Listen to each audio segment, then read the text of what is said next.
문재인 대통령이 앙겔라 메르켈 독일 총리와 정상회담을 가졌습니다. 문 대통령은 북한의 도발을 멈추려면 현재로서는 더 강한 제재와 압박을 강구해야겠지만 결국 북핵 문제는 평화적인 방법으로 풀어가야 한다고 말했습니다.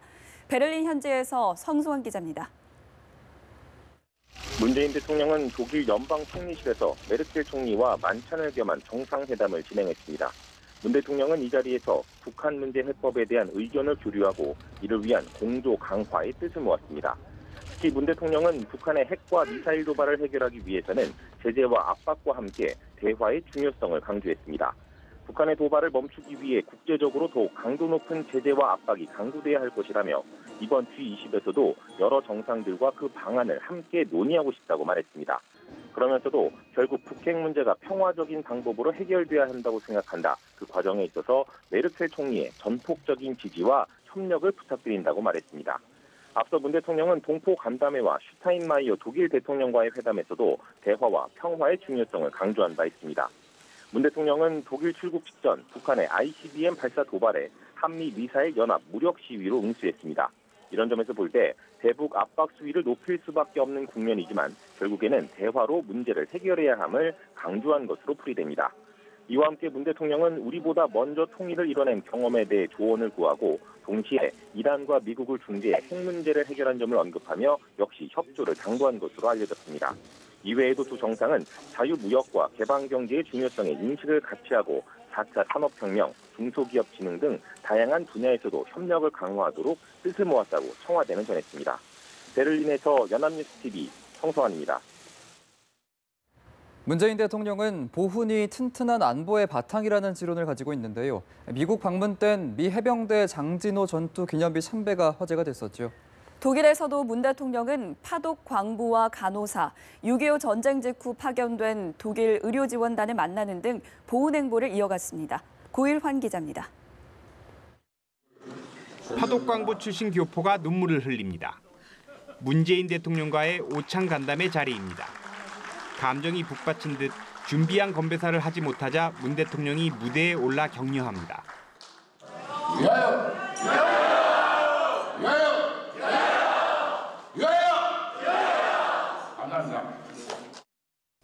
독일 교포의 뜨거운 환영을 받은 문 대통령. 파독 광부와 간호사들에게 감사의 뜻을 밝혔습니다. 이 독일의 뜨거운 막장에서 구슬땀을 흘리고 병원의 고된 일을 감당하신 여러분들의 헌신이야말로 우리 대한민국이 반드시 기억해야 할 진정한 애국이라고. 문 대통령은 동포 간담회에 이어 6.25 전쟁 직후 한국에 파견된 독일 의료지원단원과 후손들을 만났습니다. 마지막 생존자인 칼 하우저 씨에게는 감사의 마음을 담은 표창을 전달했습니다. 한편 김정숙 여사도 독일에서의 내조 외교를 시작했습니다.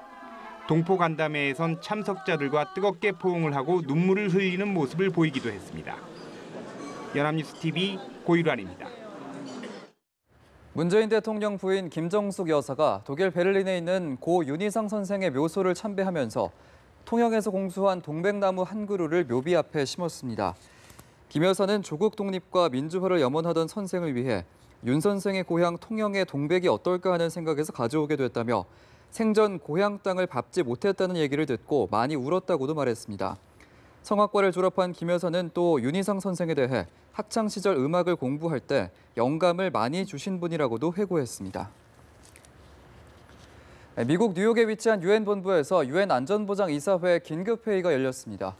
북한의 대륙간 탄도미사일 ICBM 발사에 따른 대응 방안이 논의됐는데 미국 유엔 대사는 해야 한다면 대북 군사수단도 포함하겠다고 밝혔습니다. 뉴욕 연결해 보겠습니다. 이준서 특파원 전해주시죠.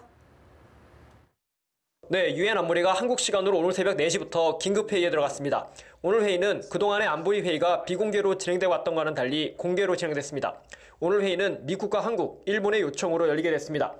렉스 틸러슨 미 국무장관이 앞서 강경화 외교장관과의 전화통화에서도 안보리 차원의 강력한 조치를 언급한 만큼 북한의 도발을 규탄하는 성명 채택과 함께 초강경 대북 제재가 논의될 것으로 보입니다.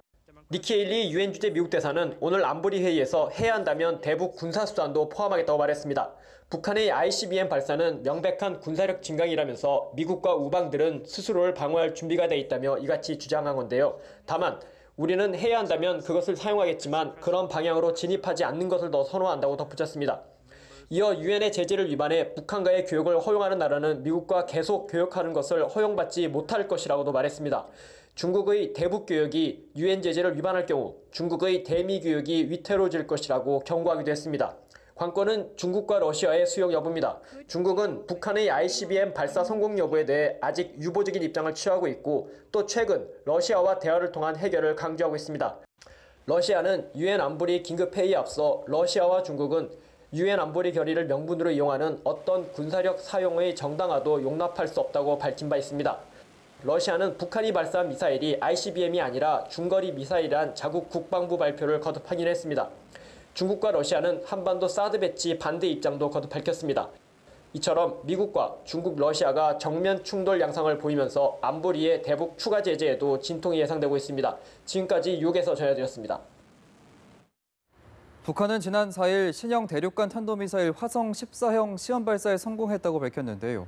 특히 ICBM의 핵심 기술인 대기권 재진입 및 단 분리 기술을 확보했다고 주장했습니다. 이봉석 기자입니다. 북한이 대륙간 탄도미사일 ICBM의 핵심 기술인 대기권 재진입 기술을 확보했다고 주장했습니다.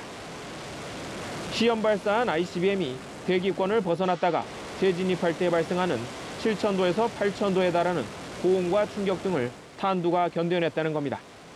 재돌입 시 전투부에 작용하는 수천도씨의 고온과 가혹한 과부하 및 진동 조건에서도 전투부 첨두 내부 온도는 25 내지 45도씨의 범위에서 안정하게 유지되고 또 고온 속에서도 핵탄두 폭발 조종 장치가 정상적으로 작동했으며 탄두가 목표 지점에 정확히 떨어졌다는 게 북한의 주장입니다.